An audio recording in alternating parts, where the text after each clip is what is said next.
বন্ধ করুন, আইনের শাসন কায়েম করুন।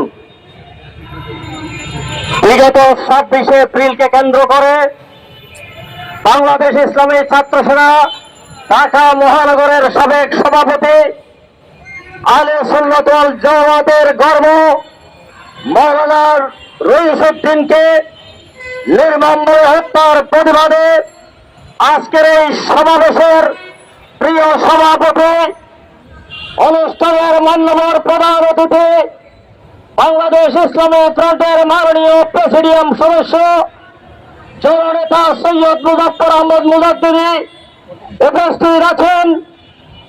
আলে সুন্নাত ওয়াল জামাতের অন্যতম নেতা আল্লামা আবু জাফর হেলাল উদ্দিন উপস্থিত আছেন।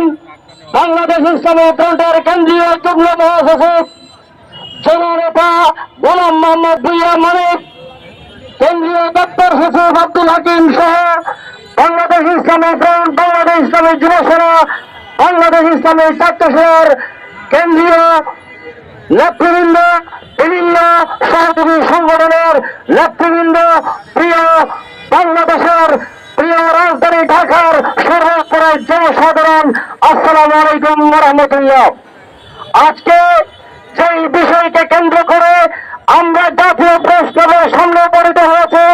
আপনারা ইতিমধ্যে অবগত হয়েছেন, মাত্র 26 এপ্রিলের একদিনের মাথায় আজকে রাজধানীর এই প্রাণকেন্দ্রে আমরা জড়ো হতে বাধ্য হয়েছি। একটি চিহ্নিত সন্ত্রাসী গোষ্ঠী আমার বাইকে নির্মমভাবে আঘাতের পর আঘাত করে তাকে পুলিশের সুপর্দ করে সেখানে মানসিক নির্যাতনের পর তাকে হত্যা করা হয়েছে। এটা আমরা কিছুতেই মেনে নিতে পারি না।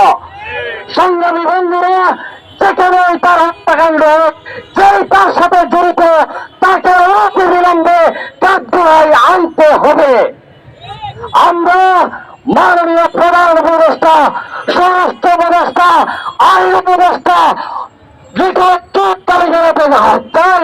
রইসউদ্দিনের হত্যাকারীদের 24 ঘন্টার মধ্যে গ্রেফতার করতে ব্যর্থ হবে।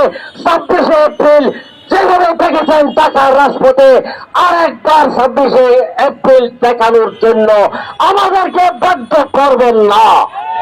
সংগ্রামী বন্ধুরা, আমাদের শক্তি কোথায় সেটা হয়তো আপনারা বুঝেন নাই। এই দেশের তৃণমূলের মধ্যে আমাদের শক্তি, অগ্নিগ্রামের পরিগ্রায় হচ্ছে আমাদের শক্তি। সেই শক্তিকে পরাস্ত করার জন্য এমন কোন তাগুতি শক্তি নাই আমাদেরকে ক্লান্ত করবে। সংগ্রামী বন্ধুরা, আমরা হুঁশিয়ার করে দিতে চাই, 26 এপ্রিলের মহাসমাবেশকে নিয়ে অনেক নাটক করেছেন। আমরা শান্তশিষ্টভাবে সেটার জবাব দেওয়ার জন্য আমাদের প্রাণের আমরা শান্তভাবে ঢাকায় এসেছি। মাত্র 5 আমরা ঢাকায় আনতে পারি। আপনাদের সরবের কারণে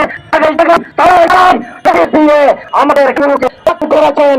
হুঁশিয়ার থাকবেন, হুঁশিয়ার হয়ে যান, আর আমাদের করার চেষ্টা করবে না। আমাদের তাদেরকে আমরা চিনি। আপনাদের টার্নিং পয়েন্ট হত্যা করেছেন। আপনার এত পর্যন্ত বাংলাদেশের আনাতে কানাতে সরিয়ে চিঠিয়ে করেন। হুঁশিয়ার হয়ে যান। সুবিধাদি শান্তির দেওয়া ঐতিহাসিক আসানসোল সন্ন্যাসীরা বাংলাদেশ ইসলামী ছাত্র সেনার লক্ষ লক্ষ টিকুরা বাংলাদেশের একনা থেকে তেতুলিয়া, রূপসা থেকে পাথরিয়া আন্দোলনের ডাক দেওয়ার জন্য প্রস্তুত হয়ে আছে। রইসউদ্দিনের হত্যাকাণ্ডের বিচার 24 ঘন্টার মধ্যে করে দেখান, না হয় আপনাদের অবস্থা ভয়াবহ হবে। হুঁশিয়ার থাকবেন।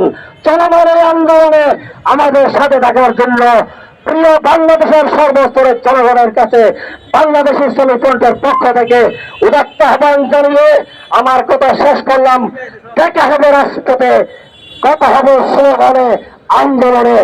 সকলকে অভিনন্দন, মোবারকবাদ। আসসালামু আলাইকুম।